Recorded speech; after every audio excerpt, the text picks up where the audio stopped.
Cartas de Cristo. Carta 5. Eu, o Cristo, estou escrevendo esta carta 5 para definir claramente a realidade oculta, a qual também me referirei como o universal e o divino, a fim de ajudá-lo a abrir sua mente à compreensão de que, enquanto você é um indivíduo, aquele que lhe deu ser e a individualidade é, em si mesmo, universal, eterno, infinito, onipresente, sem princípio nem fim. Para o bem das pessoas que resolverem ler a carta 5 antes das cartas anteriores, as quais relatam minha vida e meus verdadeiros ensinamentos enquanto estava na Terra, direi que meu verdadeiro eu, Jesus Cristo, não deve de nenhuma maneira ser confundido com Jesus retratado no Novo Testamento. Uma vez que meus ensinamentos originais foram difundidos e muito mal interpretados por todo o mundo na forma dos 4 evangelhos, é minha intenção começar a ensinar a verdade da existência, explicando o verdadeiro significado de minha terminologia original citada nos evangelhos. Isso é necessário para desfazer, e finalmente eliminar da consciência das pessoas, os mal-entendidos que têm persistido, assim como a má informação dada às gerações de buscadores espirituais desde que vivi na Terra. Quando estive na Terra para descrever a realidade por trás e dentro da existência, usei deliberadamente o termo Pai ao referir-me a Deus. Tive 2 razões para fazê-lo. Em primeiro lugar, como expliquei na carta 1, quando recebi a iluminação no deserto, pude ver que os conceitos que descreviam o Criador do Universo, conforme revelados pelos profetas judeus, eram completamente errôneos. Em segundo lugar, me foi permitido perceber com clareza, e compreender plenamente, a verdadeira natureza do Criador. Dei-me conta de que era uma natureza parental, a de satisfazer as necessidades da criação de maneira específica e bem definida, semelhante a um pai-mãe. De fato, vi que os impulsos parentais, presentes em todos os seres vivos, eram extraídos diretamente do Criador e que a origem de todo o amor e dos impulsos parentais era também a origem da vida e da existência em si. Também vi que a criação era uma manifestação visível dos impulsos criativos universais do ser e que, portanto, podia chamar a humanidade de descendência do Criador. Por esta razão, era totalmente natural que falasse do Pai ao referir-me ao Criador, pois, para mim, isso é o que realmente o Criador é, em todos os aspectos, e sobretudo pai, mãe. Porém, considerando a insistência judia em relegar a mulher a uma posição subordinada na vida diária, me referi somente ao pai para evitar a resistência judia e para ganhar a sua aprovação para o novo termo. Também idealizei o termo pai para ajudar os judeus a perceberem que seu conceito de Jeová, e a rigidez das leis judias, eram totalmente errôneos. Também ao utilizar o novo termo, o Pai, para descrever o Criador, ou impulso criativo, por trás e dentro da existência, esclarecia que havia trazido um ensinamento completamente novo, oposto à crença estabelecida em um Deus que rejeitava certas pessoas e que enviava para elas merecidos desastres como castigo. Quero que você compreenda plenamente que em nenhuma parte do Novo Testamento foi dito claramente que eu estava trazendo uma instrução completamente oposta aos ensinamentos do Antigo Testamento. Portanto, não se pode confiar, aceitar ou crer no Novo Testamento como uma verdadeira narração de minha vida e ensinamentos. O relato verdadeiro e preciso de minha personalidade, minha natureza iluminada, minhas atitudes emocionais e meus ensinamentos em si, teriam amplamente esclarecido que as antigas formas de religião judaica e meus ensinamentos iluminados eram completamente opostos em todos os aspectos. A religião judaica possuía conceitos extremamente materialistas. Entretanto, existem escritos por meio dos quais os judeus espiritualmente iluminados alcançaram, e continuam alcançando, uma percepção mística de nossa fonte do ser. Estes, em vista de seu estado mental transcendente, devem ser profundamente honrados e respeitados. Mas, quando os escritos dos profetas atingiram o homem e a mulher comum, transmitiram uma mensagem diferente, controladora, que era puramente humana e falsa. Nenhum controle do bem ou do mal é exercido por um Deus que está acima. Se fosse assim, o mundo não estaria em um estado tão espantoso de transtorno e miséria. Eu trouxe um novo ensinamento, destinado exclusivamente a tornar as pessoas conscientes da universalidade e do amor, a natureza inerente e transcendente, de aquele que trouxe toda a criação para a manifestação visível. Tenho o propósito de tornar isso muito claro para permitir aos buscadores da verdade libertar-se de qualquer vestígio de crença de que eu era simplesmente um profeta, em uma extensa linhagem de profetas judeus, e que eu continuava a pregar suas crenças, onde um Jeová Todo-Poderoso possuía sentimentos ambivalentes em relação à sua própria criação. O temor que os discípulos tinham dos judeus ortodoxos fez com que se conformassem com o que estes haviam decidido contar ao povo sobre mim. Você deve recordar que para ganhar novos adeptos judeus ao cristianismo, meus discípulos tiveram medo de renunciar ao Antigo Testamento, uma vez que este tinha mantido os judeus unidos durante séculos. Portanto, extraíram e adicionaram aos meus ensinamentos tudo o que fosse compatível com as velhas crenças religiosas.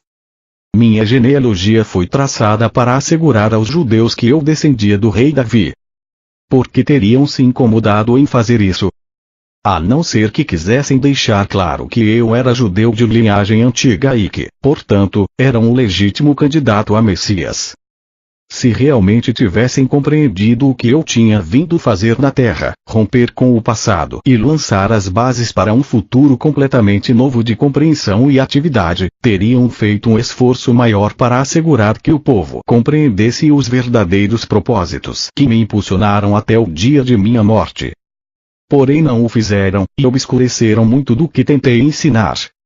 Um discípulo de coração valente, Estevão, tinha menos medo de falar de meus verdadeiros ensinamentos, ainda que estes também tivessem sido modificados, mas foi apedrejado até a morte. Você deve compreender que a vida de meus discípulos era precária e que não é de se estranhar que mascarassem os meus ensinamentos com pensamentos tradicionais, para torná-los mais aceitáveis ao povo. Haverá disputas ferozes quando digo que o cristianismo apresenta o registro de apenas algumas de minhas afirmações e curas que não entram em grande conflito com o ensinamento judaico. É uma religião criada por meus primeiros discípulos e Paulo, depois de sua iniciação na Antioquia, para manter os judeus unidos tanto quanto possível, e trazer os gentios convertidos ao rebanho. Assim, a conveniência se converteu em uma faceta do pensamento cristão. Esta é a verdade a respeito de minha vida e morte sobre a terra. Surgirão discussões, pois as pessoas se apegam às suas mais queridas crenças. Quando chegam a abandoná-las, experimentam a mesma dor que sentem aqueles que perdem as suas mais queridas posses. Entretanto, por mais queridas que sejam as crenças, são somente crenças. Elas não são uma base firme sobre a qual se possa construir uma nova vida. Agora que retornei para você, por intermédio do canal destas cartas, estou fazendo novamente todo o esforço possível, dentro dos parâmetros de sua percepção humana, para descrever a realidade, sua fonte do ser, a qual iniciou o universo e a existência em si. Exatamente como há 2000 anos, eu vim agora através do canal destas cartas, estabelecer as bases da futura evolução espiritual durante o próximo milênio. O seu desenvolvimento espiritual somente pode surgir de suas mais profundas percepções e da compreensão da natureza da existência daquele que o trouxe para a existência. Pois o que você claramente percebe cria as condições nas quais você vive.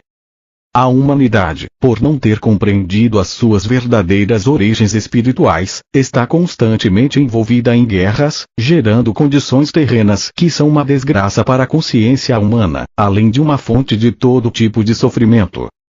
Por essa razão, estou irradiando, o pleno poder de minha consciência crística, a fim de trazer para você a verdade da existência na forma de uma terminologia moderna e compreensível. Quero capacitar você a construir uma nova consciência e compreensão da verdade como ela realmente é, ao invés de deixá-lo continuar aderindo às falsas crenças que foram ensinadas ou transmitidas a você por tradição. Com o uso e a compreensão, a terminologia despertará em você a mesma, ou ainda maior, reverência, amor e percepção espiritual que você sentia antes, utilizando a palavra Deus. Esta terminologia mais apropriada, carregada de significado universal, preencherá você com o poder espiritual quando utilizar e visualizar o significado das palavras. Estou aqui para dizer que, quando você tiver purificado a sua consciência dos grosseiros pensamentos e sentimentos humanos, próprios dos impulsos do ego, e perseverar na meditação e em uma elevação de sua consciência em direção ao universal, você começará a sentir o poder espiritual invadindo sua mente e finalmente todo o seu corpo. Assim, meus ensinamentos são dirigidos exclusivamente para ajudá-lo a abrir a sua consciência para a nova vida, a vitalidade e o poder espiritual, a fim de que você possa abandonar a sua velha maneira de viver, limitada e insatisfeita, e encontrar uma nova fonte de alegria interior e de satisfação para cada uma de suas necessidades. Reflita sobre esta afirmação. Eu não trouxe nenhum deve ou não deve, ou restrições frustrantes que você mesmo, não queira impor a si mesmo. Eu certamente vim para dizer como as suas formas de consciência têm vida por si mesmas e no final se manifestam em seu mundo. Porém, deixo ao seu bom senso escolher os pensamentos saudáveis, os atos amorosos e o caminho correto que leva à alegria e à realização, quando tiver compreendido a verdadeira natureza da criação. Vim também, com a plena força de meu poder crístico, para que você possa perceber que não há barreira entre você, aquele que o trouxe para a existência, somente há aquelas que você mesmo criou por ignorar as leis da existência. Vim para ajudá-lo a remover as barreiras, iluminando a sua ignorância atual e ensinando a abrir a sua consciência, todo o seu ser, a um influxo daquele que o trouxe para a existência. Portanto, repito, minhas instruções são dirigidas exclusivamente para ajudar você a abrir a sua consciência para uma vida, uma vitalidade e um poder espiritual renovados, para que possa abandonar seu antigo modo de vida limitado e insatisfatório e encontrar uma nova fonte de alegria interior e de satisfação de cada uma de suas necessidades.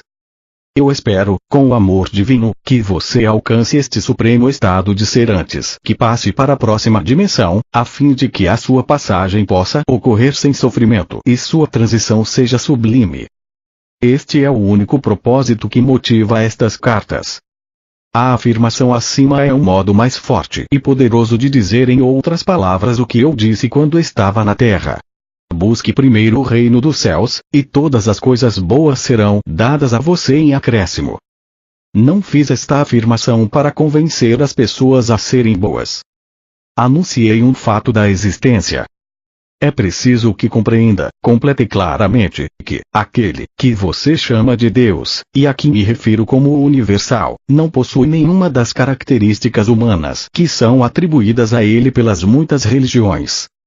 As características humanas de raiva, ameaças e castigos, por exemplo, pertencem somente à condição humana. Digo novamente.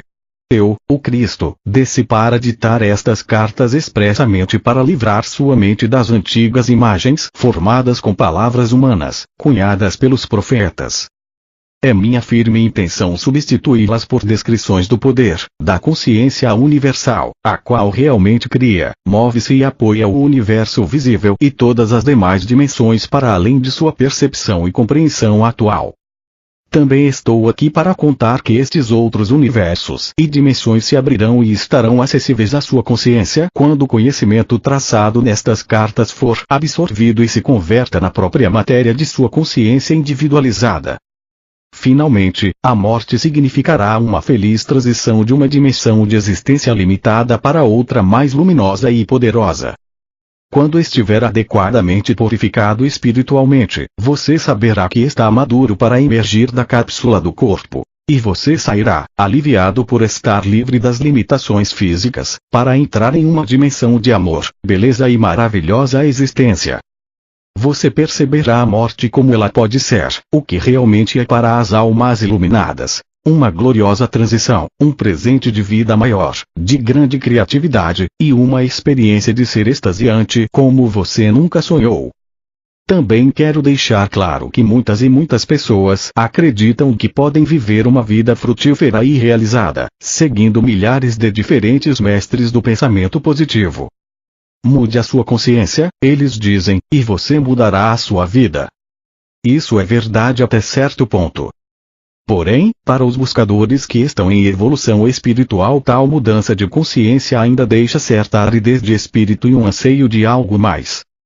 Este algo mais que a alma anseia é o verdadeiro contato e reunião com a sua fonte do ser. Pode ser que você alcance certo crescimento espiritual por seguir o caminho de perceber somente o bem, o verdadeiro e o amoroso. Porém, permanecerá sendo uma entidade funcionando sozinha em seu próprio lugar, ligada à Terra e não assistida pelo universal, infinito e eterno. Uma vez que compreenda a natureza do universal e volte os seus pensamentos para fazer realmente contato com isso, você se dará conta de que já não está sozinho, que está sendo sustentado pela realidade, a qual sustenta o universo. E quando digo fazer verdadeiro contato com isso, significa que, quando você está fazendo a oração suplicante para receber esse ou aquele benefício, não está fazendo um verdadeiro contato com a sua fonte do ser.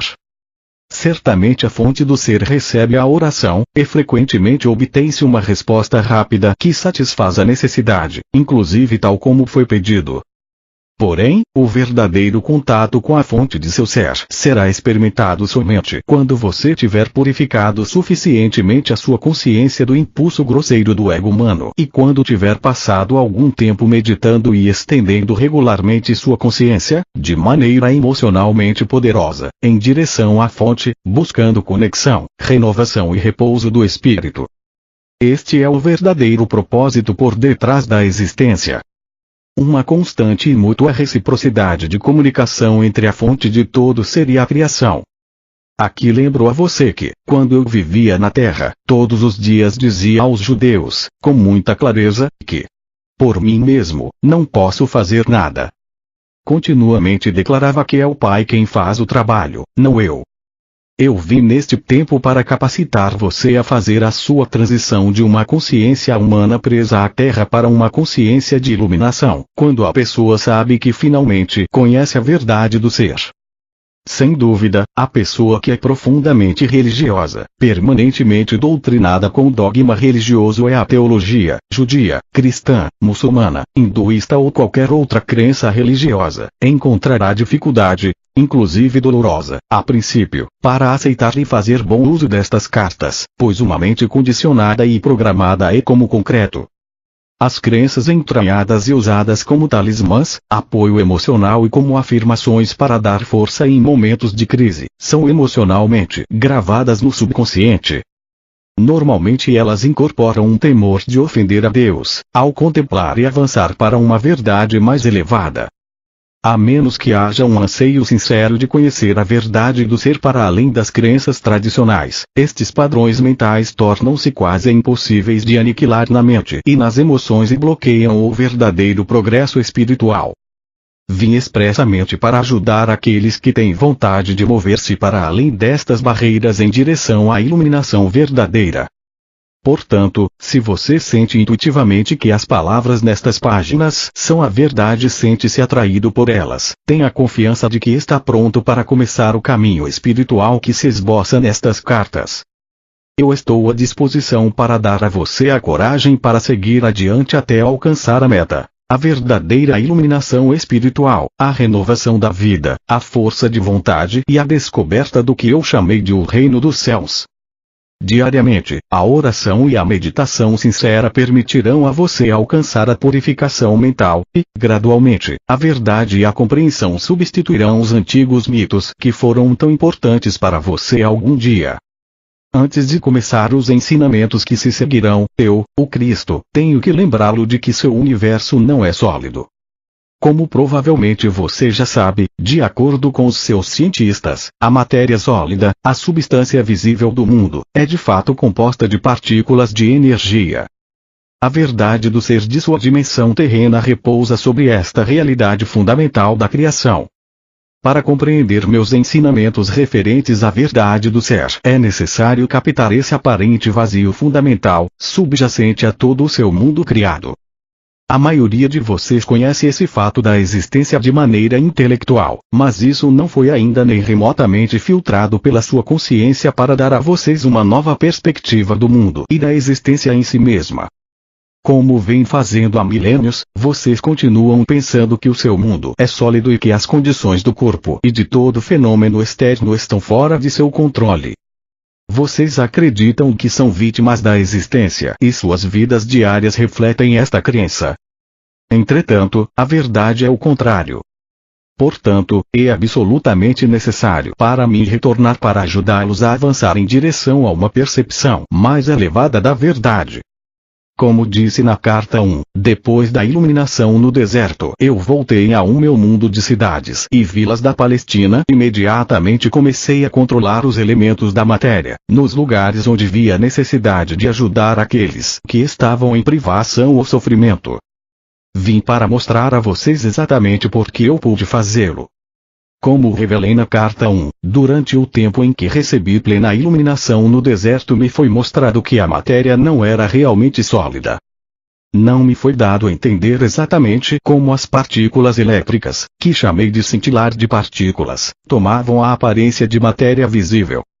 Eu sabia simplesmente que estas partículas se moviam em altas frequências de velocidade no interior da mente de Deus, e que a mente de Deus era universal. Eu percebi que a mente de Deus era tanto o Criador, como a substância, de todas as coisas na criação em si. Disso, eu estava absolutamente seguro. Também vi muito claramente que o pensamento humano, quando carregado de convicção ou emoção, afetava radicalmente esse processo de materialização de formas visíveis. Portanto, a mente humana podia interferir, e de fato fazia isso, na verdadeira intenção da mente de Deus.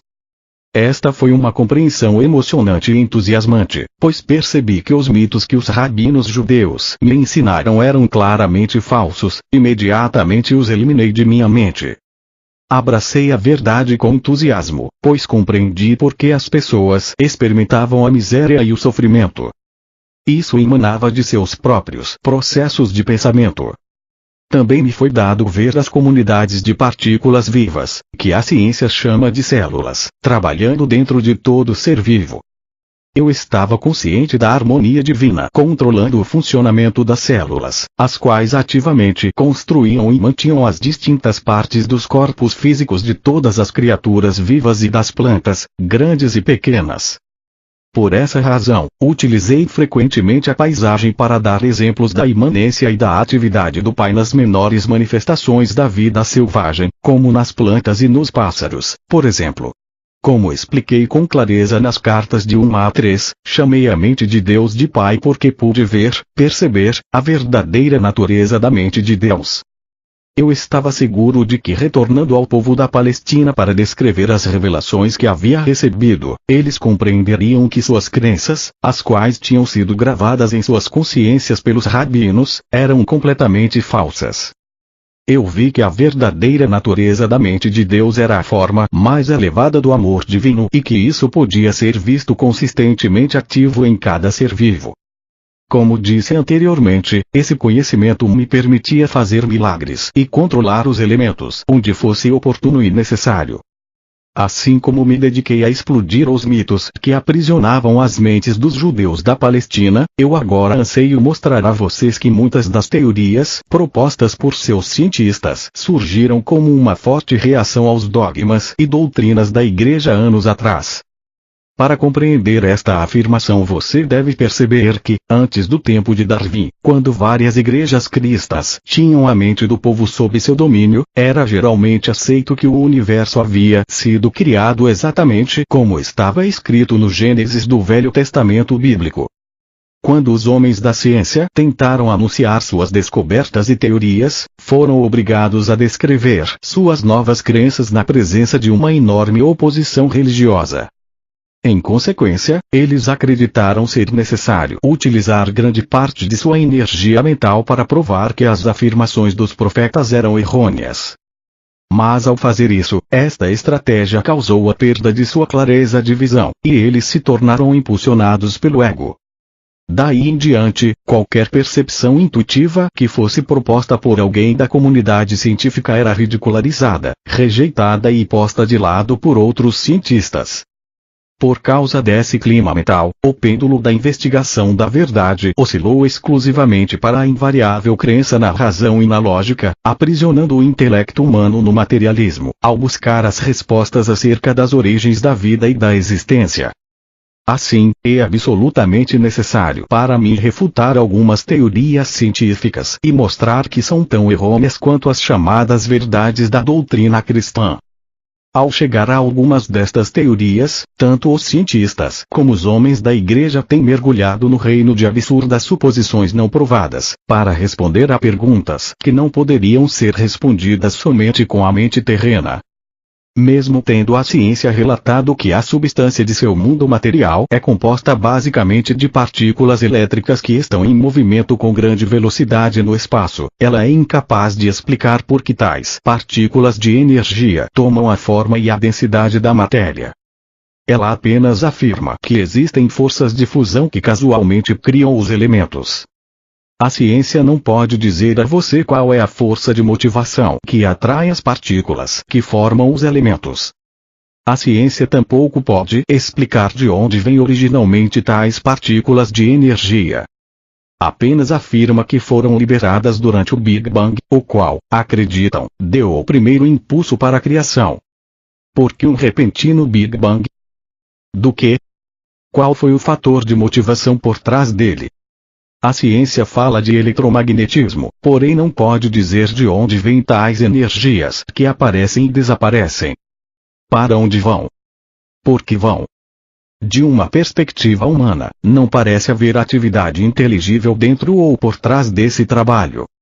A ciência diz que o eletromagnetismo simplesmente é um simples fato da existência, ainda que produza um trabalho altamente inteligente e intencional, sob a forma de milhões de bilhões de substâncias das quais é feito o universo. Como acontece isso?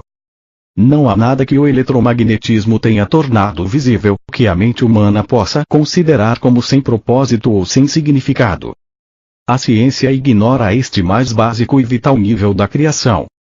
Sem uma resposta para o porquê tudo que é trazido para a manifestação visível, através da atividade das energias gêmeas do eletromagnetismo, que sempre tem um propósito, tem êxito e é racional, nada de valor se descobrirá na busca de suas origens. Até que a ciência possa testar e descobrir a realidade do espaço no qual as partículas elétricas do ser visível estão apoiadas, a ciência ficará sempre por trás das portas fechadas do materialismo. O acesso à verdade eterna e à sabedoria universal estará sempre bloqueado e ela permanecerá encerrada unicamente dentro das amarras da razão, razão esta que é somente o produto da atividade finita das células do cérebro. É a verdadeira natureza do espaço o que eu quero apresentar a você, porém antes de fazer isso, devo primeiro chamar sua atenção para perguntas altamente pertinentes. Através dos tempos, muito do trabalho do eletromagnetismo tem aparecido à mente, à visão e ao tato das entidades vivas como alguma coisa sólida e imutavelmente durável. Acreditava-se que o metal, a madeira, a rocha, as entidades vivas, todas eram compostas de matéria sólida, inanimada ou viva. Com tal crença em um universo sólido, é natural que os antigos profetas místicos tenham concebido um indivíduo poderoso, possuindo enorme poder de criar todas as substâncias sólidas do universo. Ao visualizar tal indivíduo poderoso, era natural que eles percebessem uma figura majestosa de controle universal, que possuía uma natureza de retribuição quando confrontada com o comportamento da humanidade, a qual havia produzido uma sociedade turbulenta. Nem os profetas da antiguidade, nem a ciência de hoje, se aproximaram da verdade da existência. Ambos têm passado longe da verdade. A ciência diz que a vida começou quando, de uma maneira inexplicável, uma combinação correta de reações químicas produziu uma molécula capaz de fazer cópias de si mesma, provocando mais reações químicas. Tal descrição da enorme e abundante complexidade e poder da força da vida como sendo perceptível porque é capaz de duplicar a si mesma revela o empobrecimento básico da percepção e do pensamento científico que produziu tal teoria. Além disso, permanece sem ser questionada cientificamente a sugestão de que a combinação de elementos químicos inanimados, que se reuniriam de modo específico, acidentalmente, poderia produzir tão assombroso resultado de autoduplicação. Isso ocorre porque a mente humana finita, e mesmo o pensamento científico, não pode lidar com um acontecimento tão estranho como a autoduplicação espontânea 2. Isso é por demais sugestivo de um acontecimento mágico, de alguma intervenção de uma fonte inimaginável, a qual os cientistas não ousam considerar por medo do ridículo. Este consenso de Cordeiros 3 é considerado mais científico do que produzir teorias inspiradas, as quais são bloqueadas pelas leis materialistas que a ciência estabeleceu para si mesma. Este bloqueio ao progresso científico futuro impedirá que a ciência investigue devidamente o reino da mente e do espírito, até que algum cientista iluminado desafie as convenções e se atreva a cruzar as fronteiras entre o que é visível e o que é invisível. Se os profetas de antigamente tivessem sido presenteados com a teoria da autoduplicação molecular, não teriam nenhuma dificuldade com tal acontecimento mágico e diriam que Deus fez as combinações químicas e as impregnou com vida. Porém, esta também não é a explicação correta. Este antigo conceito religioso de um Deus do alto, criando de longe, é o que impede o cientista de avançar na direção de reflexões espiritualmente mais conscientes. Portanto, apesar de a ciência parecer emancipada das velhas doutrinas, continua mentalmente atada e obstruída pelos temores de velhas proibições, como no século XIX. Ela adota suas ridículas teorias porque ainda não percebeu a realidade de nossa fonte do ser, por trás e dentro da molécula viva. Continuando a sua história da criação, a ciência afirma que depois da autofabricação de moléculas vivas capazes de duplicarem a si mesmas, elas constituíram a si mesmas em uma célula viva, tão pequena que não se pode ver a olho nu, e esta se tornou um material de construção básico para toda a multiplicidade de organismos vivos, incluindo as plantas, os insetos, os répteis, as aves, os animais e o próprio homem. Assim, todos os seres vivos teriam um antepassado em comum, a primeira molécula viva. A ciência não pode explicar por que as moléculas autoduplicantes se combinaram para formar uma célula viva. Isso continua sendo um mistério para a ciência até hoje. A célula viva, segundo diz a ciência, se reproduz indefinidamente em bilhões de formas diferentes. Essa é a base para a construção do universo visível. Como pode ser isso? Que impulso motiva tal duplicação? A ciência não pode dizer. Entrincheirada em sua própria cegueira, tem se limitado, e as pessoas com ela, a uma cegueira materialista. E agora, a primeira célula viva merece a plena atenção de qualquer um que esteja buscando seriamente a dimensão espiritual e a fonte principal da existência 4, porque a primeira molécula viva e a primeira célula viva são a primeiríssima evidência de alguma atividade inteligente dentro da matéria, dentro do universo. O primeiro traço mostrando sensatez e sensibilidade é a função da membrana que envolve a célula, fornecendo proteção e individualidade. Pense neste fenômeno milagroso. A célula absorve do ambiente somente o alimento selecionado através da membrana. Não só absorve o alimento correto, mas depois de nutrir-se ainda elimina o resíduo através da membrana permeável.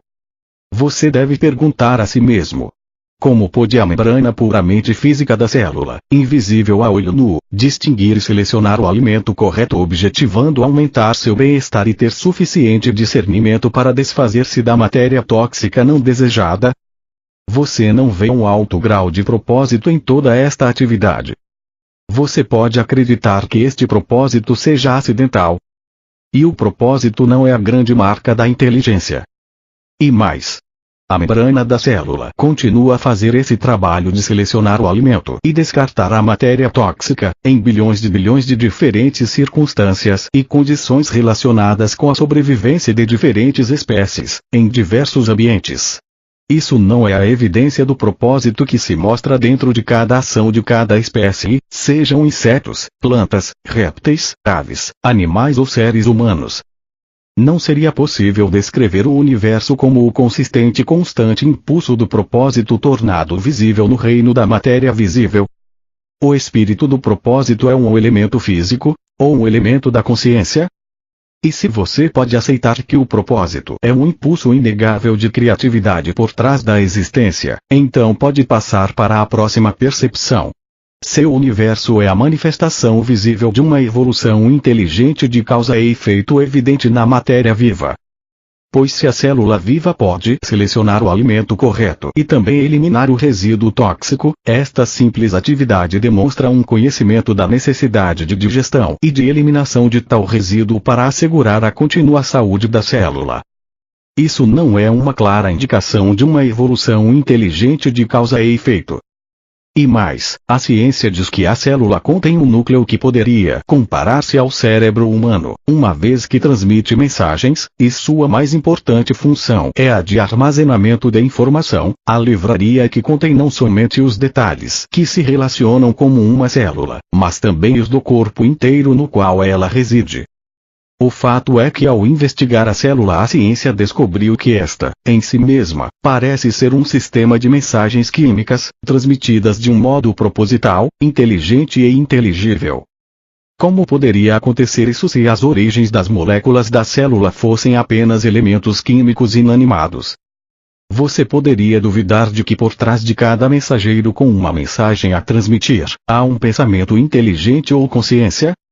E o que pensar da precisão das mensagens transferidas de célula para assegurar a precisão da duplicação exata de certas espécies durante milhões de anos? Em que momento da criação a consciência entrou nos organismos vivos? E como foi que o pensamento inteligente, que considera e decide, chegou ao campo da matéria inanimada inconsciente? Sem a consciência inerente, como pôde ocorrer tanta atividade informada e informante em uma célula que é invisível a olho nu? Tal atividade não é o produto da consciência-conhecimento, demonstrando a presença de vida inteligente em seu aspecto mais básico. Uma simples célula viva em forma de bactéria pode mover-se sozinha e viver sua própria vida especializada e excitante no ambiente, ou, como um vírus, realizar seu trabalho especializado e mortal de atacar alvos específicos nos organismos vivos. Por outro lado, a célula pode estar fixa em um organismo, realizando seu trabalho altamente importante de construção e de manutenção de alguma parte do organismo. Tal trabalho produz matéria viva precisamente adequada e necessária ao órgão vivo sobre o qual trabalha, sejam partes do corpo humano ou de vida animal, ou vegetal, tais como os dedos dos pés do ser humano e o baço, ou a pele do animal e as presas, ou as escamas do peixe e a plumagem das aves, ou a copa das árvores e as folhas nos ramos, ou as pétalas das flores, ou as antenas das mariposas e suas asas diáfanas, a pele do réptil, dos crocodilos e seus dentes e os olhos da lula que mudam de cor segundo a sua necessidade de camuflagem. Cada um destes fenômenos físicos completamente diferentes, e aparentemente não relacionados, foi criado pelo trabalho especializado e individualizado de bilhões e bilhões de células vivas idênticas. Ao contemplar a grandeza e a diversidade do trabalho realizado por uma simples célula viva e invisível a olho nu, você pode acreditar em um universo mecanicista. Seria possível fazer tudo isso se a matéria produzida por tais células fosse ilógica, sem nenhum objetivo razoável e sem nenhuma razão para sua existência, desprovida de consciência pessoal. Este não é o caso. Estas células vivas idênticas trabalham juntas em harmonia dentro do homem ou do animal, para fazer um fígado com suas múltiplas funções no corpo. Para criar um olho complexo que tem seu propósito específico de pôr o organismo em contato direto e inteligente com seu ambiente, incorporando a ajuda do cérebro. Para fazer ossos fortes, expressamente desenhados em conjunto com tendões e músculos, para unir-se a outros de maneira tão conveniente que permitem o pleno e ágil movimento do organismo. Além disso, células nunca interferem no trabalho de outras células. Ao criarem um rim, não fazem de repente uma orelha. Ao criarem cabelo, não se lançam subitamente a fazer pele. Não, as células criam o couro cabeludo e as mesmíssimas células criam o cabelo. A única diferença entre as células da pele e as do cabelo é o trabalho que realizam, segundo após segundo, durante toda uma vida. Por quê? Qual é o fator motivador e inspirador? Acidente? que inteligência organizadora pôs em movimento todo o processo de criação, desde o nível mais fundamental de formação de simples elementos a partir de partículas elétricas livres no espaço, até a combinação de elementos para formar substâncias químicas, a combinação correta de substâncias específicas para formar uma molécula viva, a combinação correta de moléculas vivas para fazer uma célula viva, que pode receber alimentos, eliminar resíduos, construir segundo especificações claras, deslocar-se e sustentar conscientemente esse enorme edifício da criação através de bilhões de anos. Qual é a força motivadora que concebeu e fez evoluir com sucesso nos sistemas vivos as entidades vivas, bilhões e bilhões de maneiras diferentes de fertilizar as sementes de todo tipo, sejam as das plantas, dos insetos, dos répteis, das aves, dos animais ou dos seres humanos, desenvolvendo para cada um deles um sistema inteligente de procriação, adequado às condições climáticas e à produção de vegetação no ambiente, a fim de assegurar a sobrevivência. A sobrevivência não é também uma evidência de atividade com propósito inteligente? Ao cumprir-se esta grande façanha de criatividade, você não deveria se perguntar como é que cada espécie viva tem sua própria maneira individual de criar sua prole e de protegê-la de todo possível perigo, até que seja capaz de sobreviver sozinha. Isso não é um ativo amor pela criação em sua forma mais elevada. Você não pode sair desta análise uma sobre o que tem a inteligência humana a dizer a respeito das origens da vida e da criatividade, sem que se mencionem as importantíssimas moléculas de DNA 5, sobre as quais se diz que levam o projeto de todo o organismo, planta ou bebê. Estas moléculas de DNA dão as instruções às células, informando o que elas devem construir de acordo com os cromossomos depositados pela semente. Em lugar da inteligência, a ciência ofereceu as moléculas de DNA e as células frágeis da matéria como a fonte de existência, seu líder supremo, seu diretor de criação, das quais toda a criação deve depender para sobreviver. Contemple o glorioso DNA, Senhor de sua criação. De onde tirarão as células de DNA seus inteligentes poderes direcionais? A ciência já está satisfeita, agora que é capaz de explicar de maneira razoável por que as diversas espécies de todo tipo se reproduzem com tanta precisão e consistência. A ciência quer que você acredite que vive em um universo puramente mecanicista, que o fenômeno da evolução surge puramente de mutações casuais e da sobrevivência do mais apto. Se você estudar os diversos organismos da criação, as múltiplas e diferentes atividades de espécies relacionadas, poderá verdadeiramente acreditar em um conceito materialista tão pouco provável. Não é uma mera coincidência que hoje várias pessoas criativas empreendem viagens difíceis para explorar, determinar e fotografar os lugares em que vivem as criaturas selvagens e as plantas silvestres, a fim de permitir descobrir a imensa inteligência por trás da criação. Você é entretido e instruído, por um banquete de fatos e fotografias, sobre as maravilhas de seu universo. Durante meu tempo na Terra, não tive tais maravilhas às quais referir-me para ensinar aos judeus a universal verdade da existência. Eu tinha somente os animais domésticos e as aves para usar como exemplos da maravilhosa inventividade, inteligência e consciência, aparentes em todo ser vivo. Em nenhuma parte do Evangelho foi escrito que eu me referia ao alto e poderoso Jeová como Criador, como era o costume dos líderes judeus. Não. Eu recorri ao campo, às flores e às aves e procurei ensinar aos meus compatriotas que eles estavam rodeados por uma criação milagrosa e maravilhosa. Há 2000 anos, em sua dimensão, nos faltava seu atual conhecimento científico para observar e explicar de maneira inteligente a atividade que eu chamava o Pai, em tudo o que se encontra ao seu redor. Para descobrir a sua verdadeira fonte do ser, peço a você que avalie a inimaginável e indescritível complexidade e diversidade de trabalho intencional, claramente evidente nos pinguins e nos porcos. A mente humana pode reproduzir qualquer das atividades mais básicas no sistema digestivo, por exemplo, que rapidamente reúne as enzimas requeridas e os hormônios necessários para a digestão. Como a mente finita, que é incapaz de perceber claramente o verdadeiro processo criativo governado pelo conhecimento instintivo, ousa declarar explicitamente, desafiando a contradição, que compreende as verdadeiras origens da criação e as forças que deram forma à criação. Que arrogância! Esses homens somente podem pensar segundo o que dizem os seus olhos. Vejo a ignorância científica atual com compaixão amorosa, com certo grau de divertimento e um grande desejo de alfinetar seu orgulho, pois, enquanto alguém não questionar sua autossatisfação e posição de infalibilidade, o verdadeiro casamento entre as eternas verdades e o conhecimento científico humano não poderá acontecer. Porém terão que fazê-lo, ou a evolução espiritual humana ficará paralisada.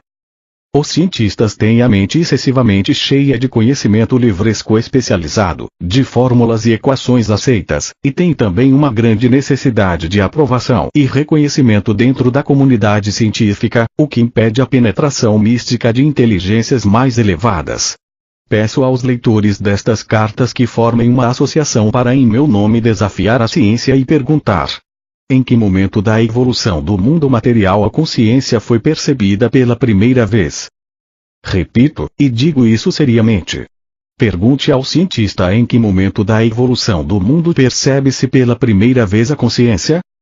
Na célula viva.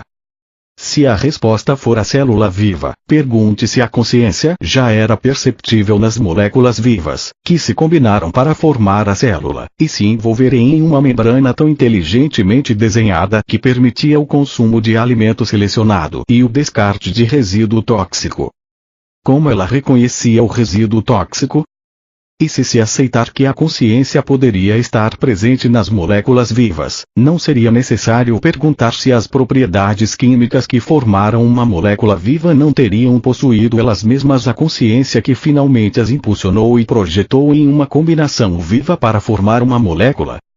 E tendo retrocedido até este ponto nas origens da existência, as propriedades químicas, ainda seria necessário perguntar por que a consciência deveria se tornar uma presença viável somente dentro das substâncias químicas, porque não nos elementos nos quais a individualidade tomou forma pela primeira vez. E se aceitar que ela estaria nos elementos, por que se deveria negar que a consciência impulsione as partículas elétricas para formar os elementos? É racional negar tal possibilidade. E tendo chegado a tal possibilidade, não se deveria ir mais longe e perguntar de onde vem o eletromagnetismo. Qual é a realidade da eletricidade, para além dos raios de luz intensos agora descritos pela ciência como fótons e elétrons? E qual é a realidade do magnetismo para além das energias gêmeas de ligação e rejeição, estes impulsos de energia que trouxeram a estabilidade e ordem ao caos? Pergunte à ciência. De onde vem o eletromagnetismo, que é responsável pelos passos mais básicos na criação de um universo organizado e disciplinado, de uma complexidade e diversidade impossível de imaginar?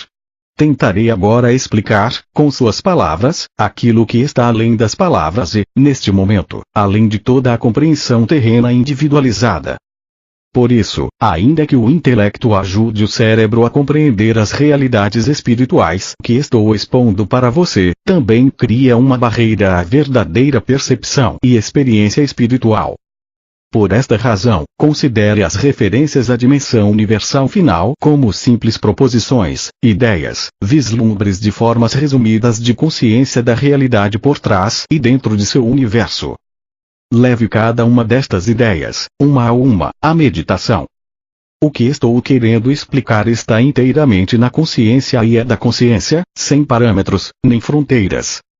Se você está suficientemente evoluído espiritualmente para seguir-me até aqui, para além das palavras, você começará a compreender espiritualmente tudo o que tenho tentado dizer. As palavras guiarão você para novas visões do ser que serão abertas em seguida. Persevere. A luz, gradualmente, talvez imperceptivelmente, penetrará em sua mente e você terá pequenas aberturas da visão interior. São muitos os que experimentaram um pequeno clarão de visão interior, os que brevemente sentiram um toque da consciência divina e logo, sem ousarem continuar crendo no momento transcendente de seu despertar, começaram a questionar, duvidaram e finalmente dispersaram o pequeno influxo da consciência divina. Cuide para não fazer o mesmo. A incredulidade o atrasará, o prenderá no plano da existência material mais do que pode imaginar. Seja o que for que seja dado a você, e que você seja capaz de receber, apanhe rapidamente e não duvide. A dúvida destrói o progresso firme, porque cria suas próprias formas de consciência, as quais suprimirão e mesmo erradicarão a visão interior que tenha alcançado anteriormente. Portanto, a sua escolha de pensamentos, convicção ou incredulidade, dúvida ou fé, constrói ou destrói o seu progresso na busca da verdade. Qualquer negação apaga de sua consciência o progresso que você tenha conquistado. Além disso, quanto mais alto você ascender na verdade espiritual, mais poderosos se tornam os seus pensamentos. Assim sendo, crie e mantenha firmemente o seu próprio impulso espiritual e não permita que ninguém interfira e enfraqueça esse impulso. Mantenha-se firme em suas percepções anteriores.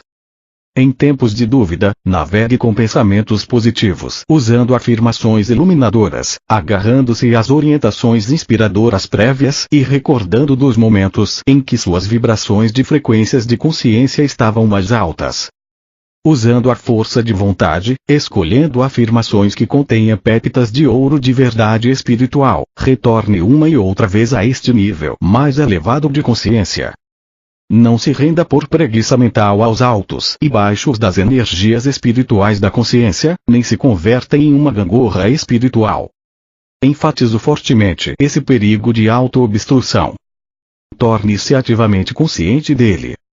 Se você conhece algo das narrações de minha vida na Palestina, lembrará que eu também sofri o fenômeno dos altos e baixos da consciência espiritual e que foi necessário retirar-me para as colinas para rezar, meditar e renovar as minhas forças espirituais. Portanto, compreenda os seus períodos áridos, porém não ceda passivamente a eles, pois conduzirão você a uma mudança indesejável de atitudes e padrões mentais emocionais.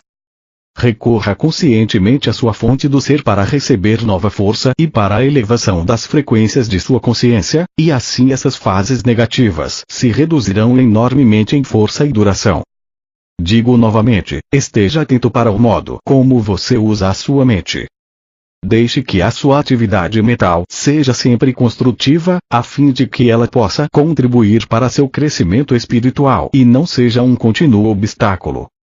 Após tudo o que foi dito anteriormente e depois de ter ditado o restante desta carta, o canal começou a questionar sua possível recepção pública, porque lhe pareceu muito pragmática para ser atraente às pessoas acostumadas a imaginar um poder magnífico, ou ser, ou algo totalmente diferente que criou o universo. De fato, fiz muitos esforços para descrever a imensidão do poder do qual todas as coisas provêm, mas como disse, é impossível expor em termos humanos a realidade da fonte de seu ser. As almas espiritualmente evoluídas, que são levemente inspiradas pela consciência divina, relatam que a experiência é completamente bela e gloriosa e inteiramente inesquecível, ainda que não plenamente descritível em termos humanos. Essa experiência mística é possível quando as frequências vibratórias da mente já são elevadas, e a consciência inteira está inundada com raios da consciência divina. É uma condição que envolve mais os sentimentos do que o intelecto e as células do cérebro. Nesta situação em que tenho que inspirar a mente e as células do cérebro do meu canal com a descrição da realidade de sua fonte do ser, e ela tem que interpretá-la em palavras, preciso ter cuidado para não interferir com demasiada força nas frequências vibratórias de consciência nas quais estão trabalhando as células do cérebro dela. Houve momentos em que foi perigoso seguir adiante e assim interrompi o funcionamento de seu computador para romper o contato.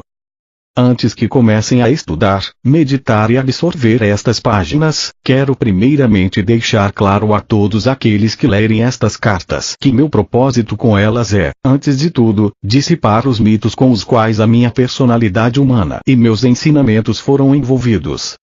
É minha intenção que o dogma e as doutrinas religiosas finalmente morram de morte natural em todo o mundo, do mesmo modo que desapareceram os sacrifícios de animais no Templo de Salomão.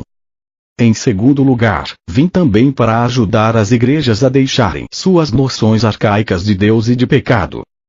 Nenhum verdadeiro progresso espiritual é possível até o surgimento de uma clara compreensão de que cada pessoa é responsável pela maneira como se desenvolve a sua vida.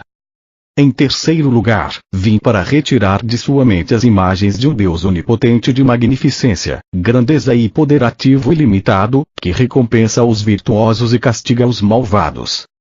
Estas crenças, ainda que reconfortantes, são totalmente errôneas. Em quarto lugar, estou explicando a verdade do ser para finalmente dissipar o velho conceito de Deus sentado no alto, em alguma parte do céu, de onde se diz que ele criou o mundo e tudo o que ele contém em um tempo relativamente curto. Em quinto lugar, vim também expressamente para ajudar a ciência a lançar a ponte sobre o abismo entre a consciência universal e o surgimento das partículas elétricas. Sem esta ponte entre a dimensão espiritual invisível e o mundo visível da matéria, a ciência permanecerá paralisada nas velhas ideias e conceitos, ao invés de progredir em direção a novos reinos de investigação espiritual científica para o aperfeiçoamento da humanidade. Também vim para mostrar a você a verdadeira natureza, aquele que lhe deu o ser, que lhe deu a individualidade, pois sem este conhecimento que revelará a natureza de seu ser dual, porém totalmente interrelacionado, espírito e corpo, você também ficará paralisado no mesmo nível de consciência em que está no momento. Quero deixar absolutamente claro que nada vem do nada. Este é um refrão bem conhecido entre vocês e é absolutamente verdadeiro. Entretanto, há um fundamento do ser, eterno, infinito e consistente, e isso é o que vou revelar. Você não foi criado, você extraiu o seu ser dele. Evidentemente, você não poderia ter saído de algo totalmente estranho à sua própria consciência. Estou pedindo ao meu canal que escolha alguns exemplos terrenos comuns e compreensíveis. Não se pode tirar um recheio de torta de um pote de melaço e descobrir que é carne moída. Não se pode espremer laranja e fazer do suco cerveja de gengibre. Não se pode encher um balão de ar, estourá-lo e encontrar gelatina gotejando. Todos os exemplos mencionados acima eleitos pelo meu canal são exemplos de lógica.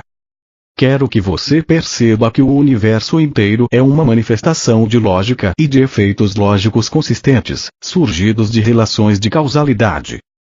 Seu universo é constituído de causas e efeitos tornados visíveis. Este é um princípio inalterável da existência.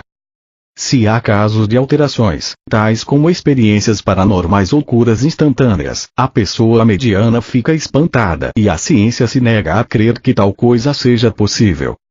À medida que minhas explicações se aprofundarem, você compreenderá finalmente como tais alterações ocorrem, de maneira lógica e eficaz.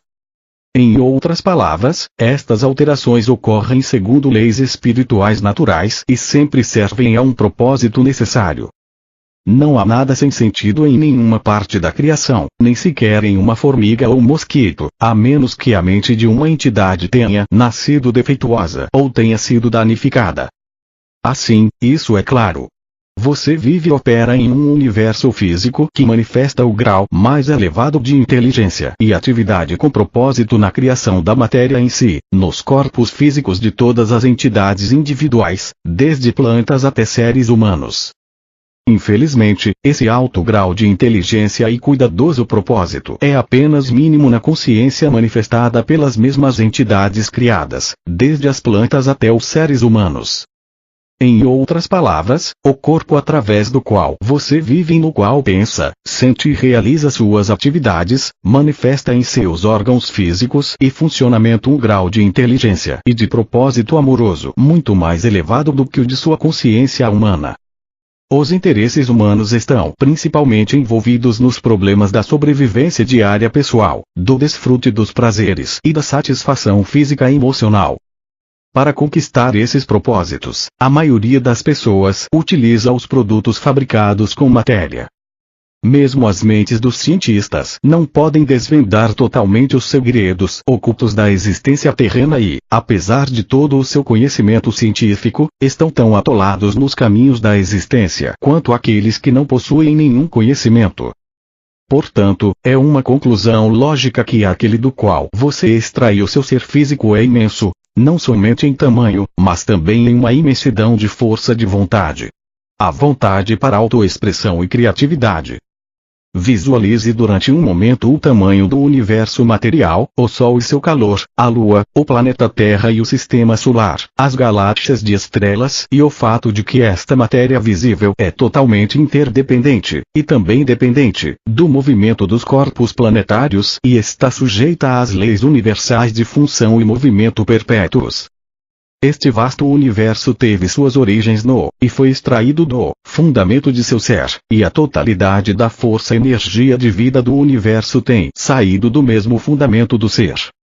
Logo, não desanime-se em meus esforços em analisar para você os componentes espirituais da sua fonte do ser, você perceber que compreende o que estes componentes são e que você possui em uma medida muito, muito limitada, os mesmos componentes espirituais da consciência em si mesmo.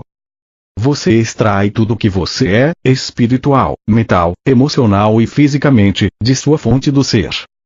Antes de explicar como isso pode acontecer, quero que me acompanhe em certos passos para ajudar a sua mente a absorver a imensidão daquele do qual seu ser foi extraído.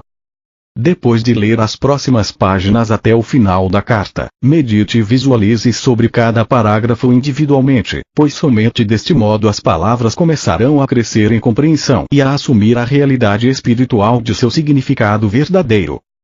Tudo, espiritual, invisível, visível, imaginado, é consciência-conhecimento. A natureza primária e abrangente da consciência é o conhecimento. Não é possível ter consciência sem possuir conhecimento. Tudo que você vê, toca, ouve, sente, sabe, consciência é conhecimento, tornada visível. Não há nada no universo que não seja consciência tornada visível. A consciência conhecimento é infinita e eterna. Há duas dimensões de consciência dentro e além do seu próprio plano terreno de existência, o plano da matéria pesada e da forma sólida. A dimensão universal final de consciência-conhecimento jamais pode ser plena ou verdadeiramente conhecida por um espírito individualizado. É inacessível. Ela está em equilíbrio. É a única fonte de todo o poder, sabedoria, amor, inteligência.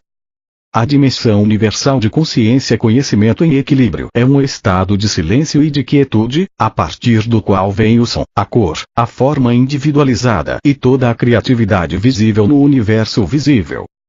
Da dimensão universal final de consciência-conhecimento em equilíbrio, veio toda a criação, todas as diversas dimensões invisíveis de existência, descendo em ordem de espiritualidade, dos muitos portais da dimensão universal, até as mais pesadas frequências vibracionais de substâncias terrenas inanimadas, e mais além, até os horrores inomináveis das perversões da consciência e antiverdade. Essa dimensão universal final de consciência-conhecimento não somente está no espaço. Ela é todo o espaço. Ela está imperceptivelmente em todas as partes. Para aqueles que pensam em termos do átomo, pode-se dizer que ela é o espaço no átomo, portanto, ela está em silêncio e equilíbrio no espaço de todos os elementos e da matéria. A natureza da consciência universal é intenção inativa e em equilíbrio. Portanto, a consciência universal é um estado de infinita, eterna, ilimitada, vasta em intenção poderosa, primitiva, pura e bela. Esta intenção é a de expressar a sua natureza. A intenção da natureza da consciência universal é a totalidade da vontade e do propósito, sempre unidos em um abraço. A vontade universal é surgir e criar. O propósito universal é dar forma individual à criação e experimentá-la. Na dimensão universal final de intenção da consciência-conhecimento, a vontade universal está em um estado de mútua retenção, com o propósito universal, ambos em perfeito equilíbrio no silêncio e quietude. A vontade universal é inteligência universal. O propósito universal é amor universal, universalmente em equilíbrio, em mútua retenção, a partir dos quais têm tomado forma todas as coisas visíveis e invisíveis e todos os impulsos humanos. Se você pudesse receber a plenitude da realidade universal em seu interior, você seria desintegrado pelo seu poder explosivo, e dissolvido sem forma na consciência-conhecimento. Ela transcende a condição humana individual, do mesmo modo que o calor e a luz de seu sol é bilhões de vezes mais potente que a luz dos vagalumes que cintilam na escuridão. Quando estive na Terra, fiz uma distinção entre seu Pai no céu e seu Pai em seu interior.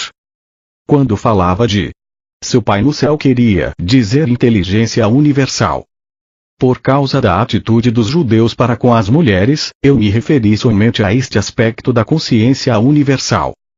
Nos dias de hoje, a você que está consciente da igualdade dos gêneros, falo de Pai, Mãe consciência em equilíbrio na consciência universal conhecimento, onde o Pai consciência é a inteligência universal e a Mãe consciência é o amor universal.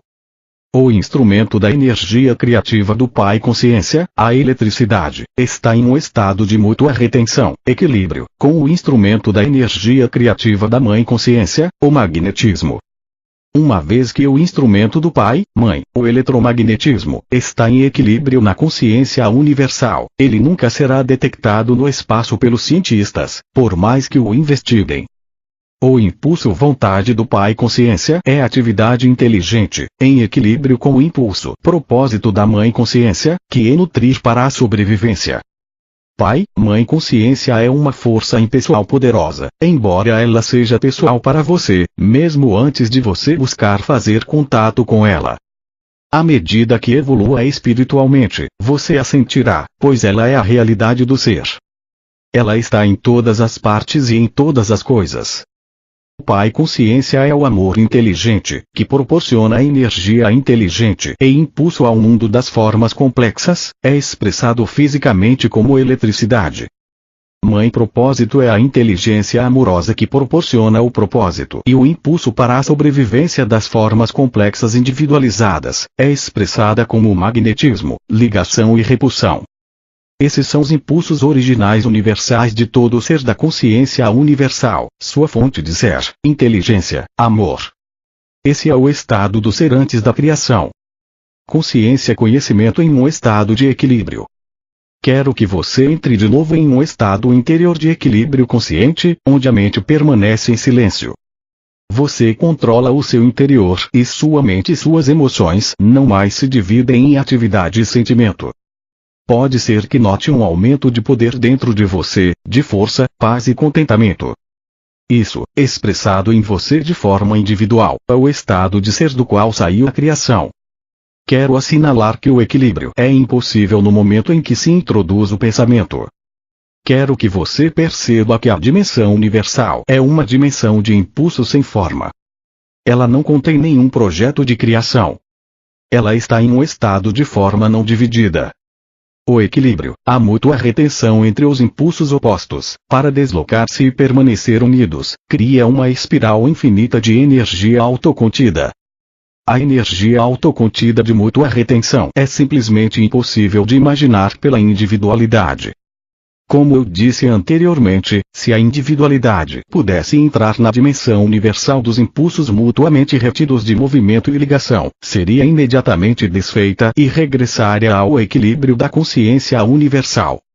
Reflita sobre a imensidão inimaginável de poder contido na retenção mútua dos impulsos gêmeos na consciência universal, que são primariamente consciência-conhecimento, intenção-vontade, propósito inteligência-amor, combinados como amor inteligente e inteligência amorosa.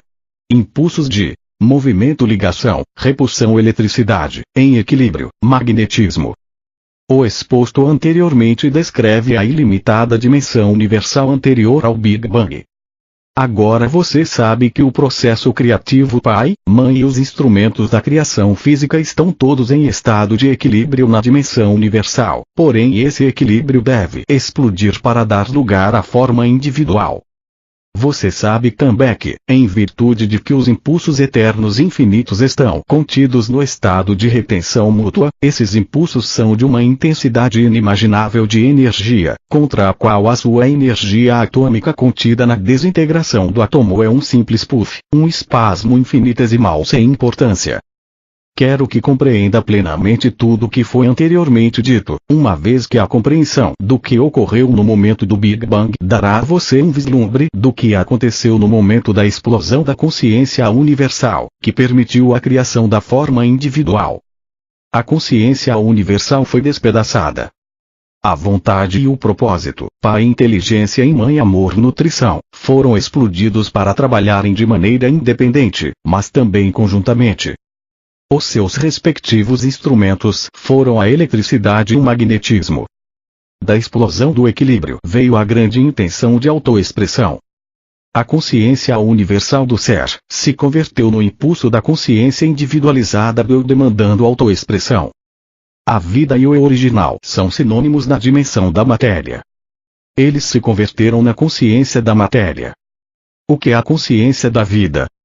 É Pai, inteligência o impulso de movimento Mãe, amor o impulso de propósito, nutrição, sobrevivência. Visto como eletricidade visto como magnetismo na matéria. Comece a imaginar a explosão da consciência. Do conhecimento. Para ajudá-lo a parcialmente visualizar o que ocorreu no momento do Big Bang, tente lembrar algum momento em que você também experimentou uma explosão em sua consciência. Isso ocorre quando você dedica todo o seu ser para alcançar algum objetivo importante. Você está a ponto de se engajar na execução de seus planos, em um estado de excitada antecipação, e alguma circunstância banal ou uma pessoa insensível o impede de realizar os objetivos que são tão caros ao seu coração. Como você se sentiria? A sua concentração seria dividida e você explodiria. Aqui, novamente, devo pedir ao meu canal para enumerar alguns exemplos do que quero dizer em termos humanos, pois mesmo a menor consciência terrena é extraída da consciência universal. Imagine que você está no aeroporto, entusiasmado e preparado para desfrutar de férias inesperadas em um lugar distante. Ao chegar ao balcão de viagens, descobre que não existem documentos para você, não há passagens, não há informação de reserva para o voo e nem de hospedagem, embora tenha pago tudo com cartão de crédito. Como você se sentiria? Você está vestido com um traje muito caro, aguardando para jantar com alguns clientes importantes e está a ponto de concluir um grande contrato milionário. O garçom derruba um prato de comida quente sobre você. Como você se sentiria? Após fazer compras, você se dirige ao estacionamento e descobre que as rodas e as portas do seu carro foram roubadas, em pleno dia. Como você se sentiria? Com compaixão, você abre o porta-moedas para dar algumas ao mendigo inválido que choraminga, porém o homem se atira com força, rouba sua carteira e sai correndo como um atleta. Como você se sentiria? Em todas estas circunstâncias você teria uma forte consciência de iniciativa em sua mente. A sua cabeça estaria cheia com um plano para sair e fazer alguma coisa, para realizar um certo propósito, pacificamente. A sua intenção estaria entrelaçada com seu propósito, portanto em equilíbrio, mas observe que sua atenção crescia na expectativa de se aproximar do seu objetivo. Quanto maior a tensão, maior a explosão. De fato, você estaria no mesmo estado que a consciência universal conhecimento intenção Pai inteligência em equilíbrio com Mãe propósito, para dar o ser e a forma ao plano que você tem a intenção de criar. Você pode imaginar o caos mental emocional que se seguiria após sua explosão, a incapacidade de pensar com clareza, os pensamentos que viriam, um após o outro, exigindo expressão, nenhum deles sensatos ou lógicos. Tente compreender que você, uma forma individualizada, é o microcosmo do macrocosmo. Você é a cabeça de um expressando a alfinete consciência conhecimento universal, seja quando, em equilíbrio, medita aquietando o pensamento, seja como consciência ativa, quando pensa e sente, projeta e cria. Portanto, se você puder relacionar a sua minúscula explosão de consciência com a explosão dos céus, terá uma pequena ideia do caos que se seguiu, momentaneamente, tanto na dimensão universal, quanto nos éons 8 de tempo, dentro da nova expansão criada na dimensão matéria, ainda em seu estado sem forma. Assim, muitos de vocês terão que reorganizar totalmente suas ideias a respeito da criação. Ela iniciou em uma condição de caos total. Os impulsos universais foram divididos. Não havia um projeto para dirigir ou controlar o início da individualidade. Os impulsos estavam ainda sem nenhuma forma consciente ou direção. Eram impulsos naturais para realizar certas funções impulsivas, distintas na consciência. Porém, não estavam inteligentemente dirigidos para um específico movimento ou ligação, por nenhuma força diretiva superior. Eles estavam sós. Impulsos da consciência, conhecimentos separados e perdidos, capazes de receber impressões. Porém, não havia outras impressões para receber além daquelas do caos interior do movimento, atividade da eletricidade e da ligação, repulsão do magnetismo. E este caos de consciência foi manifestado na criação como caos de partículas. Nessa expansão do caos de partículas elétricas, entretanto, existia a consciência primordial do eu original. Não importando qual fosse o caos, o eu original veio através da intenção Pai para deslocar-se, tomar o controle, criar. O eu original tomou forma inicial em uma carga positiva de energia elétrica. Converteu-se em força eu dominante sob a forma de um próton com seus satélites de carga elétrica negativa, sobre o qual a mãe propósito de ligação foi ativada, sob a forma de uma carga elétrica positiva encontrando-se com uma carga elétrica negativa. Eles se afeiçoaram, como se poderia dizer, de dois seres masculino e feminino evoluídos das espécies vivas, e se uniram. A mãe propósito de repulsão foi ativada quando pareceu provável que duas cargas elétricas positivas ou duas negativas iriam se encontrar e reagir negativamente. Ela se interpôs e as separou, exatamente como a sua parte fêmea evoluída, uma mãe, separaria dois brutos turbulentos e agitados a ponto de envolverem-se em uma briga. Essa foi a única forma de consciência-conhecimento no caos durante muitíssimo tempo, ainda que o tempo não tenha nenhuma importância no reino da matéria em si. O tempo somente tem importância quando há um contato de conhecimento consciente entre cargas elétricas, resultando em ligação ou repulsão, quando há uma progressão de aproximações e eventos que ocorrem, e quando há propósitos a serem alcançados. Fora disso, o tempo não tem sentido. A criação é o produto dos impulsos primários funcionando de maneira individual e em conjunto, causando impressões um sobre o outro, satisfazendo necessidades inerentes gravadas na consciência. Essas necessidades são, de início, as de aumentar e experimentar a autoexpressão, levando em seguida a uma maior separação, para restaurar um sentido de segurança interna e de conforto, e ser reunido na harmonia da consciência universal. Dessa força impulsora para uma harmonia reunida do ser, veio o impulso masculino-feminino de reunião para recuperar a bem-aventurança que está oculta na consciência da alma. Você poderia fazer uma analogia do parágrafo anterior com o hábito dos pais de saírem para trabalhar de manhã e voltarem esperançosamente à noite para o conforto e reunião familiar, onde eles repõem as forças para aventurarem-se a sair novamente na manhã seguinte e enfrentar o mundo. Portanto, o processo de criação da autoexpressão universal levou bilhões de anos no tempo para cumprir-se. Depois do Big Bang, o processo criativo pai-mãe dividiu-se em duas energias diferentes que continuamente trabalharam separadas e em conjunto, independentes mas mutuamente retidas, para funcionarem juntas, tendo características ou naturezas individuais e diferentes funções. Portanto, a sua carga de trabalho foi diferente, ainda que indivisível. Você já sabe, e por um processo de meditação deve ter entendido plenamente, qual a natureza do pai e da mãe no equilíbrio da dimensão universal. Brevemente, a natureza do pai é a de ser ativo, criativo e de realizar a obra da criatividade. Também é uma condição do eu original e da existência individualizada. Todo ser vivo, desde uma bactéria até um hipopótamo, tem um forte sentido de eu original e a necessidade de protegê-lo. A natureza da mãe é a de dar forma ao plano da consciência elétrica iniciado pelo Pai Inteligência, unindo as partículas elétricas. A consciência Pai e Mãe, os impulsos primários, estão ambos em equilíbrio, e são da natureza da dimensão universal e, consequentemente, quando eles criam a forma individual, levam ao final a obra da natureza da dimensão universal. Esta é crescimento, prover alimento e nutrição, cura, proteção, satisfação das necessidades em um sistema coerente de lei e ordem, sobrevivência. As energias de consciência Pai e Mãe são impulsos, ambos retidos na dimensão universal e, quando são liberados do equilíbrio, realizam poderosamente a obra da criação. Além disso, considere a magnitude de sua obra na criação por todo o mundo. Os impulsos Pai-Mãe impulsionam cada nível de criação desde a formação dos elementos, a molécula e a célula viva, até o magnífico mamute.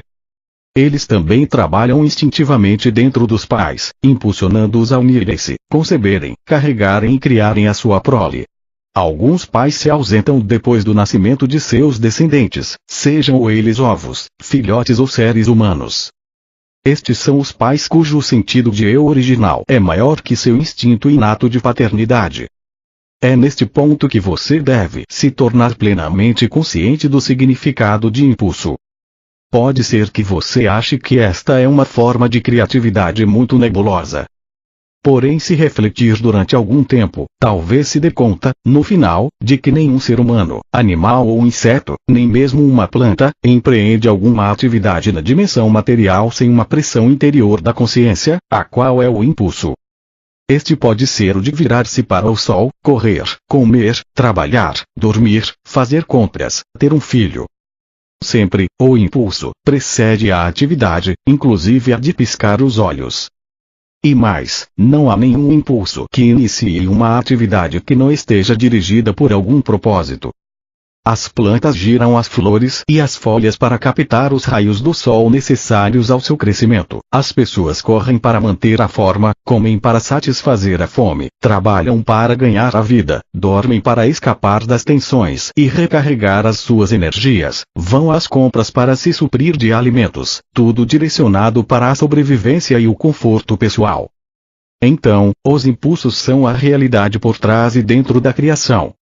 Se toda a matéria voltasse à sua forma original de partículas elétricas, os impulsos universais ficariam intactos e no final dariam forma a outra criação. Os impulsos são para sempre. Entretanto, as partículas elétricas na matéria viva estão aqui hoje e amanhã terão desaparecido, mas a alma continua. Você pensa com os impulsos elétricos no cérebro. Você sente com os impulsos magnéticos em seu sistema nervoso. Estes últimos centram e unificam os impulsos elétricos em um todo unificado. Sem a ligação magnética em seu sistema você seria apenas movimento sem conhecimento. Agora é o momento de levá-lo de volta às minhas experiências no deserto, descritas na carta 1. Você deve lembrar que, quando fui ao Rio Jordão para que João Batista me batizasse, eu era um rebelde, totalmente contrário aos ensinamentos dos judeus que afirmavam que Jeová castigava os homens por seus pecados. Intuitivamente, sentia que aquele era um conceito falso e cruel, e o rejeitava. Depois que me foi mostrada a verdade sobre a criação, não podia compreender por que a consciência perfeita não criava seres perfeitos feitos à imagem de seu Criador amor inteligente. Perguntei ao Criador, a consciência universal, por que a humanidade suportava tanto sofrimento e maldade. Então me foi mostrado com toda a clareza que todos os problemas que os humanos experimentavam surgiam do ponto central do eu, que a ciência agora chama de ego. Este manifesta a si mesmo na personalidade como uma necessidade impulsionante para defender-se da crítica ou do ataque físico e emocional, e uma necessidade impulsionante semelhante de se afastar dos demais para chegar primeiro na corrida da vida. Também se manifesta na personalidade como uma necessidade impulsionante de adquirir tudo de melhor para si mesmo, apesar da oposição dos demais, e uma necessidade impulsionante semelhante de agarrar-se às suas posses pessoais, sejam elas parentes, amigos, bens materiais ou conquistas, a despeito de toda a oposição. Também me foi dado compreender que sem esses dois impulsos do ser criativo, fundamentais, eternos e inalteráveis, não haveria nenhuma criação. Este é o segredo da criação, o segredo da existência e do ser individual. Ao trabalharem juntos como equipe no mundo visível, separadamente porém inseparáveis, estes impulsos gêmeos foram os meios pelos quais a substância da matéria em si foi criada desde a sublime consciência universal. O impulso de criatividade é o original da atividade. Este impulso de atividade é universal e procede de uma só fonte. Atividade é um movimento na consciência e consciência em movimento. O outro impulso criativo possui, em sentido figurado, duas faces olhando em direções opostas.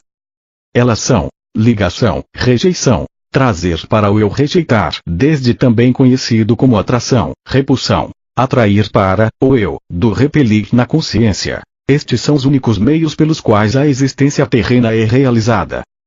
O universo inteiro é uma manifestação do poder criativo ativo nestes impulsos gêmeos do ser físico, criando matéria e forma individual. Este é um dos segredos fundamentais do universo. Eu vi que o núcleo da personalidade ou ego, como agora é chamado, tinha sido criado como o guardião da personalidade e estava irresistivelmente gravado com o impulso magnético para assegurar a intimidade e sobrevivência, para proteger a condição do eu original individual. Isso foi conseguido usando as duas faces do segundo impulso do ser ligação, rejeição para assegurar a individualidade. A face da ligação arrasta, extrai, atrai, exige, puxa, compra, agarra, se prende às pessoas e às posses que busca. Esse impulso cria uma ilusão de segurança nas relações e nas posses. É o instrumento da consciência mãe que inspira a construção de famílias, comunidades e nações. Ele pode produzir beleza, alegria, harmonia e amor. Ele também pode destroçar vidas e destruir comunidades quando é dirigida pelo ego. A face da rejeição repele, joga para o lado, afasta, evita todas as coisas, pessoas, animais, posses, que ela não queira. O impulso de rejeição cria a ilusão de intimidade e segurança.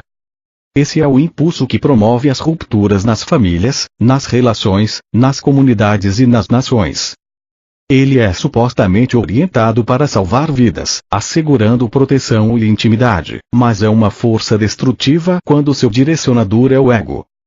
Sem esses dois impulsos gêmeos do ser, todas as coisas permaneceriam sempre misturadas umas às outras na eternidade imutável do poder criativo universal em equilíbrio. Sem esses impulsos gêmeos, não haveria nenhuma interação entre dar e receber e puxar e empurrar, necessários para a criação de milhões de experiências pessoais, a partir das quais avança e evoluciona a personalidade. Portanto, o problema da personalidade e da direção do ego, que é suportado por todas as coisas vivas e pela humanidade, é um fato irrevogável e inevitável da criação. Qualquer outra explicação é puro mito. Eu vi que, o que os homens chamam pecado, era o resultado direto da interação dos impulsos de ligação, rejeição na natureza humana. Os impulsos de ligação, rejeição constituem o disfarce emocional mental utilizado por todas as entidades individuais criadas, incluindo as aves e os animais. Você vê esses impulsos funcionando em toda a natureza, inclusive na vida das plantas. Os impulsos de ligação, rejeição dirigem o comportamento em direção à sobrevivência de todas as entidades na criação. Não houve nenhuma escapatória dos impulsos de ligação, rejeição.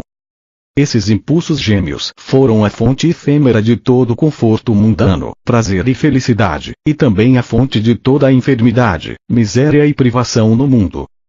Entretanto, além disso, subjacente, transcendendo e interpenetrando tudo, está a vida, nascida da explosão da consciência universal, sendo próprio fundamento e fonte da consciência terrena, assim como a consciência pai, mãe é criativa, também o pensamento do homem é criativo, pois o pensamento e o sentimento são o exercício e a união dos instrumentos gêmeos da consciência pai, mãe.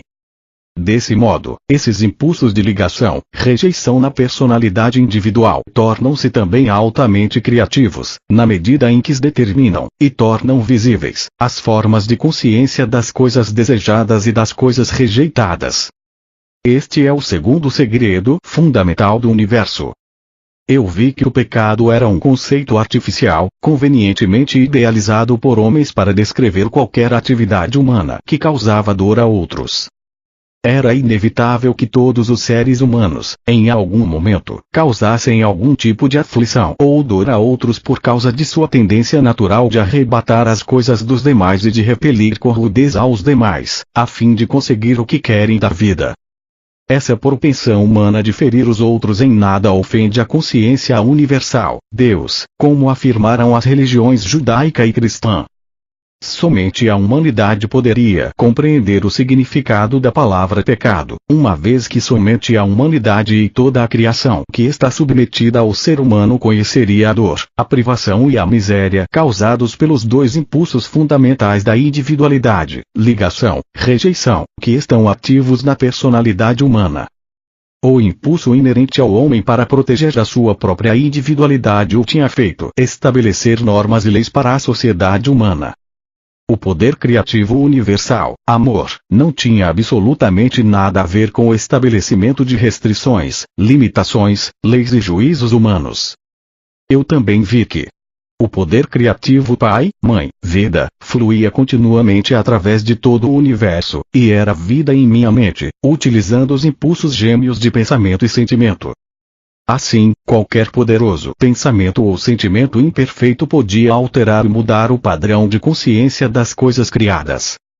Por outro lado, meu pensamento, quando estava completamente purificado dos impulsos gêmeos do ego, e totalmente receptivo ao poder criativo Pai, Mãe Inteligência Amor, reintroduzia a condição do perfeito amor inteligente.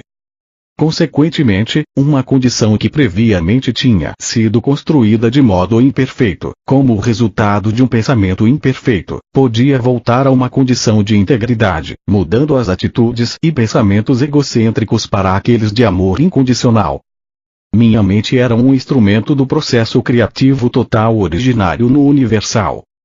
Agora eu que sabia que isso era assim, sabia o espiritual, intelectual e emocionalmente. Dei-me conta de que eu podia e devia dar passos para superar os impulsos gêmeos do ego que anteriormente governavam minha mente, com o fim de permitir que a realidade divina tivesse plena liberdade através de minha mente e meu cérebro. Por isso houve uma luta entre o meu resistente ego humano e minha consciência Pai, Mãe, durante as agudas tentações que experimentara ao final de minha iluminação no deserto.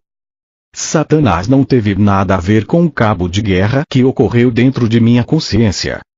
A guerra foi travada entre os impulsos gêmeos da individualidade, ligação, rejeição e a realidade divina que se tinha feito conhecer, como amor, vida inteligente, transcendente mas ainda dentro de mim, que progressivamente absorveria minha individualidade cada vez mais, se eu meditasse continuamente e purificasse a minha consciência dos impulsos egoístas. O que expus é uma descrição do conhecimento poderoso com o qual voltei a Nazaré. Assim, o meu tempo de cura física, passado com minha mãe até que eu me restabelecesse, também foi um tempo de oração e de meditação, do qual extraí a inspiração e a força para consciente e conscienciosamente viver a natureza do divino ou realidade universal. Como você sabe, a natureza do divino, ou realidade universal, é vida.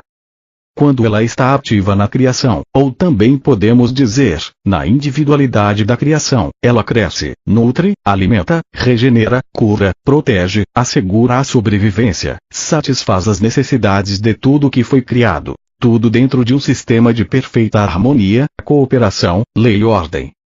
Esta é a natureza da vida.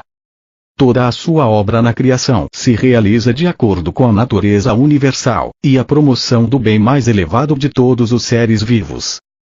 Se você pode compreender estas palavras, perceberá por que voltei do deserto como um homem cheio de alegria, com um novo entendimento da beleza do mundo, com um sentimento de absoluta confiança e sabendo que era possível controlar a aparência da matéria. Você sentirá comigo a euforia que senti por poder oferecer aos judeus a gloriosa notícia de que o reino dos céus estava dentro deles. Tudo que eles tinham a fazer era encontrar isso com a minha assistência, e suas vidas mudariam para sempre. Deixo você com o mesmo conhecimento, o qual usado em oração e plenamente compreendido, pode mudar o curso da sua vida. À medida que você lê, a sua consciência será elevada e à medida que buscar inspiração, ela virá. Desejo que você compreenda, aspire, cresça e alcance. Relate-se em minha luz, pois, enquanto você lê, reflete, medita e ora, é absorvido em minha consciência crística, a qual se tornará cada vez mais clara para você à medida que evolua no conhecimento divino. Que meu amor e minha fé em sua crescente sabedoria o envolvam.